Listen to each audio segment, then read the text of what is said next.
राधे राधे बच्चों, कैसे हो आप लोग। आज के क्लास 10th फिजिक्स के इस वीडियो में मैं आपको पिछले वीडियो के आगे का बताऊंगा। पिछले वीडियो में मैंने प्रिज्म के बारे में बताया था और प्रिज्म के पदार्थ का अपवर्तनांक का सूत्र बताया था। इसका निगमन आपके कोर्स में नहीं है, लेकिन उससे संबंधित मैंने बताया था कि सवालें दी गई हैं, उसको कैसे लगाते हैं। पहले आइए उसे देख लेते हैं। देखिए, इसमें एक सवाल ये लेते हैं, यदि एक प्रिज्म कोण का मान 60 डिग्री है तथा प्रिज्म के पदार्थ का अपवर्तनांक √3 है, तो प्रिज्म के न्यूनतम विचलन कोण का मान क्या होगा, इसलिए पूछा है। तो सबसे पहले सवाल लगाने से पहले हमने आपको बताया था कि हम लिखेंगे प्रश्न से ज्ञात है। क्या क्या चीज मालूम, पहले ये लिख लें ताकि हमें पता चले कि हमें करना क्या है। तो इसमें दिया है आपका, क्या दिया है, प्रिज्म कोण दिया है। ये कितने डिग्री का है, 60 अंश का है। प्रिज्म कोण का मान दिया है 60 डिग्री, तो प्रिज्म कोण को ए से प्रदर्शित करते हैं, टी हमने लिख दिया। और प्रिज्म के पदार्थ का अपवर्तनांक दिया है, प्रिज्म के पदार्थ का अपवर्तनांक कितना दिया है, इसको एन से प्रदर्शित करते हैं। तो इसका मान √3 दिया है। पूछा क्या है इसने, न्यूनतम विचलन यानी कि डेल्टा एम, डेल एम पूछा है, क्वेश्चन मार्क। तो मैंने आपको फार्मूला बताया था, अगर याद है तो मैंने आपको बताया था n = होता है साइन और a प्लस डेल m पूरे का बटे 2 अपान साइन a/2, ये बताया था। अब मान रख देंगे इसमें, तो इसकी वैल्यू हम रख देते हैं। हम इसमें मान यहाँ √3 है, यहाँ लिख देंगे साइन ए का मान कितना है, 60 डिग्री है, प्लस ये हमें नहीं मालूम है, तो यहाँ डेल्टा एम लिख दिया हमने, डेल एम बट बाई 2 और साइन a/2 यानी कि साइन 30 डिग्री कर देंगे। ये 60 का आधा 30, तो अब साइन 60 का मान होता है 1/2। तो हम यहाँ लिख सकते हैं, या तिर्य गुणा कर दो, तिर्य गुणा करके लिख दे रहे हैं। तो इसको यहाँ हम बता दे रहे हैं इधर, क्योंकि इधर स्पेस नहीं है, अब इधर बता दे रहे हैं। तो यहाँ हम लिख सकते हैं, अगर इसका तिर्य गुणा कर देंगे तो ये हो जाएगा आपका √3 साइन 30 डिग्री इक्वल टू, ये लिख देंगे sine 60 plus del M by 2, ये हो जाएगा। साइन 30 का मान कितना होता है, साइन 30 की वैल्यू रख देते हैं, तो इसका मान साइन 30 का 1/2 होता है, तो √3/2 हो जाएगा। गुणा करेंगे साइन 30 का मान रख के, तो √3/2, यहाँ लिख देंगे sine 60 plus del m by 2, ये हो जाएगा। अब ये √3/2 साइन में किसका मान होता है, साइन 60 डिग्री का। तो यहाँ लिख देंगे sine 60 degree equal to sine 60 plus del M by 2, ये ऐसे कर देंगे। साइन से साइन काट दीजिए, तो ये 60 डिग्री हो गया, इधर ले जाएंगे, ये 60 डिग्री हो गया, साइन से साइन कट गया, तो हम कितना लिख सकते हैं, 60 हो गया। तो इसका गुणा कर देंगे, तो ये हो जाएगा आपका 120, और इधर हो जाएगा आपका 60 प्लस डेल एम, डेल्टा में लिख दिए। अब आप इसमें जो है, अब डेल एम निकालना है, तो इसको इधर घटा देंगे, इसलिए डेल एम डेल्टा एम बराबर 120 माइनस 60, तो कितना आ जाएगा, 60 डिग्री आ जाएगा। यानी कि जो विचलन कोण है, न्यूनतम विचलन कोण पूछा है इसमें, तो उसका मान 60 अंश हो जाएगा, 60 डिग्री। यही आपका उत्तर हो जाएगा। सवाल और लेते हैं। एक प्रिज्म के प्रिज्म कोण का मान न्यूनतम विचलन कोण से 2 गुना है। यदि प्रिज्म का न्यूनतम विचलन कोण समकोण से 60 अंश कम हो तो प्रिज्म के पदार्थ का अपवर्तनांक ज्ञात कीजिए। इसमें n पूछा है, n अपवर्तनांक पूछा है, n इक्वल टू हमने लिख दिया क्वेश्चन मार्क, ये लगा दिया हमने।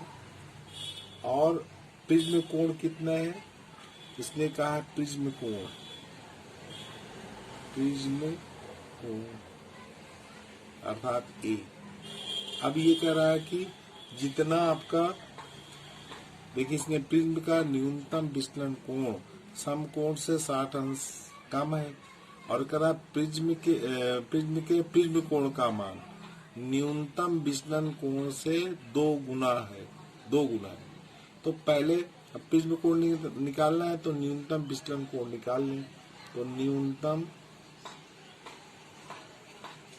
विचलन कोण निकालना पड़ेगा। विचलन कोण क्या कर रहा है, न्यूनतम विचलन कोण, यदि प्रिज्म का न्यूनतम विचलन कोण समकोण से 60 अंश कम हो, समकोण से समकोण मतलब 90 अंश से 60 अंश कम करते हैं, 90 डिग्री से 60 डिग्री हटा देंगे तो 30 डिग्री आ जाएगा। ये तो न्यूनतम विचलन कोण आपका 30 डिग्री हो गया। तो प्रिज्म कोण कितना हो जाएगा, प्रिज्म कोण आपका कितना हो जाएगा, अभी ये इसका दूना कह रहा है तो 2 गुणे ये डिग्री, तो ये 60 डिग्री हो गया। आप सूत्र से निकाल लें, n इज इक्वल टू मैंने आपको क्या बताया था, sine A plus del m by 2 पूरे का बटे साइन A बाई 2 मान रख दीजिए इसमें। तो साइन ये हमारा A अभी हम निकाला है, A का मान कितना है 60 डिग्री, 60 लिख देंगे, प्लस डेल्टा m कितना था, न्यूनतम विचलन यही है डेल m, तो ये कितना है 30 डिग्री है, तो यहाँ 30 डिग्री लिख देंगे अपॉन साइन A बाई 2। देखिए यहाँ पूरे का बटे 2 है तो यहाँ भी हमें बटे 2 करना पड़ेगा, बाई 2 यहाँ पे लिख दें और साइन यहाँ लिख देंगे 30 डिग्री। अब इसका मान रख देंगे तो देखो ये हमारा हो जाएगा साइन 6 3 9 90 डिग्री, और उसका आधा है तो ये 45 डिग्री हो जाएगा, और ये हो जाएगा साइन 30 डिग्री। अब आपको मान मालूम है साइन 45 डिग्री का मान कितना होता है, तो इसका मान होता है 1/√2 होता है, और इसका मान होता है 1/2, ये बराबर ये हो जाएगा। अभी ये संख्या लिखी रहेगी, ये बटे हुए तो गुणे में ले जाएंगे तो ऐसे हो जाएगा, पलट जाएगी, तो ये हो जाएगा 2/√2। 2 को हम क्या लिख सकते हैं, √2 इंटू √2 2 बार करेंगे तो ये उसका रूट है 2 आ जाएगा, √2 है, तो इससे इसको काट देंगे तो कितना आ जाएगा √2, यही आपको उत्तर हो जाएगा। अगर इसका मान लिखना चाहे तो लिख सकते हैं 1.414 ऐसे लिख देंगे, चाहे ये लिख दो चाहे ये लिख दो। तो जो n पूछा था अपवर्तनांक वो आ जाएगा 1.414। आइए अब आगे देखते हैं प्रिज्म द्वारा श्वेत प्रकाश का वर्ण विच्छेदन। तो ये सूर्य का प्रकाश अनेक रंगों के प्रकाश का सम्मिश्रण है, या हम ये कह सकते हैं कि अनेक रंगों से मिलकर बना है। सूर्य के प्रकाश के संकीर्ण प्रकाश पुंज को प्रकाश प्रायः जो है श्वेत प्रकाश कहते हैं। जब श्वेत प्रकाश, मान लीजिए श्वेत प्रकाश ये आपका प्रिज्म है, ये बना दे रहे हैं ABC हमने लिख दिया। अगर इसे मान लीजिए कोई प्रकाश किरण है, मान लीजिए ये प्रकाश किरण दिखा दिया हमने, ये प्रकाश किरण जा रही तो ये सीधे निकल जाएगी ऐसे। अब ये क्या होगा, ये जब जाएगी तो अभिलंब ये आधार की ओर झुक जाती है, हो गया। और ये क्या करेगा, वायु से चलकर इसमें कांच में प्रवेश करेगी। तो ये जो प्रकाश, क्योंकि विभिन्न रंगों का सम्मिश्रण है, तो अब उसके विभिन्न अवयवी रंगों में, जो अवयवी जिन रंगों से मिलकर बना है, अवयवी रंगों में विभक्त हो जाएगा। और अगर यहाँ पर हम पर्दा लगा दें, मान लीजिए ये हमने पर्दा लगा दिया, तो इस पर्दे में ये हमें जो है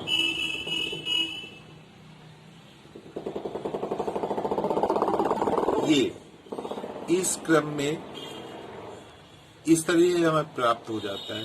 तो अब ये जो रंग हमें प्राप्त होते हैं, 1 2 3 4 5 6 7 ये दिखा दिए, ये किस रूप में प्राप्त होते हैं? विबग्योर,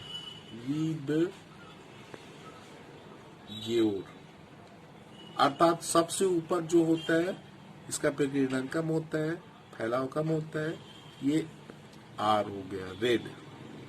ये नीचे से लिख दो वी, फिर लिख दें आई, फिर लिख देते हैं बी, फिर जी लिख दिया, फिर इसके बाद वाई लिख देंगे, फिर ओ आर, ऐसे लिख देंगे। तो ये हो गया आपका, अब यहाँ पर लिख दे रहे हैं, आर से हो गया रेड, और ओ से हो गया ऑरेंज, इसके बाद है वाई से हो गया आपका, अगला वाई है तो वाई से हो गया येलो, फिर इसके बाद है वाई के बाद जी है, जी से हो गया ग्रीन, फिर इसके बाद जी के बाद बी है, ब्लू हो गया, फिर इसके बाद बी के बाद आई है, आई से हो गया इंडिगो, और इसके बाद है आपका वी यानी कि वायलेट हो गया। ये लिख दो। तो ये लाल, ये नारंगी, पीला, हरा, नीला, और ये हो जाएगा आपका जामुनी, और ये होगा बैगनी। तो ये जो क्रम मिलता है इसी को हम वर्ण क्रम भी बोलते हैं, स्पेक्ट्रम या वर्ण क्रम बोलते हैं। कभी कभी ये प्रश्न पूछता है कि वर्ण क्रम किसे कहते हैं, तो आप ये लिखोगे कि जब प्रिज्म से होकर श्वेत प्रकाश किरण गुजरती है तो अपने अवयवी रंगों में विभक्त हो जाती है। तो पर्दे पर जो रंगों का क्रम हमें प्राप्त होता है उसे ही वर्ण क्रम कहते हैं। तो ये शब्द आप याद रख लीजिए, विबग्योर ऐसे याद कर लीजिए, और लिखते नीचे से है, यानी कि अब इसमें देखिए जो सबसे ऊपर वाला रंग है वो लाल है, और सबसे नीचे जो है यानी कि सबसे ज्यादा प्रकीर्णन ये बैगनी रंग है, तो प्रकीर्णन सबसे ज्यादा फैलाव किसका हुआ? सबसे ज्यादा बैगनी रंग का, और सबसे कम जो प्रकीर्णन किसका हुआ? लाल रंग का। तो लाल रंग का प्रकीर्णन कम है इसलिए ऊपर प्राप्त होता है, और ये नीचे की ओर प्राप्त होता है क्योंकि इसका प्रकीर्णन अधिक है। अगर जो है ये पूछा है कि वर्णविक्षेपण से क्या तात्पर्य है, आपको लिखना है। अली 2 नंबर में पूछता है तो आप ये लिख सकती हैं कि जब श्वेत प्रकाश किरण किसी प्रिज्म से होकर गुजरती है तो वो अपने अवयवी रंगों में विभक्त हो जाती है। इसी घटना को वर्ण विक्षेपण कहते हैं, तथा जो इनका क्रम होता है, जिस क्रम में प्राप्त होते हैं उसे वर्ण क्रम कहते हैं। कभी कभी ये प्रश्न पूछ सकता है कि स्पेक्ट्रम क्या है, वर्ण क्रम क्या है, वर्ण विक्षेपण क्या है, तो आप लिख सकते हैं। जैसे इसका प्राकृतिक उदाहरण एक ले लेते हैं, जैसे इंद्रधनुष का बनना।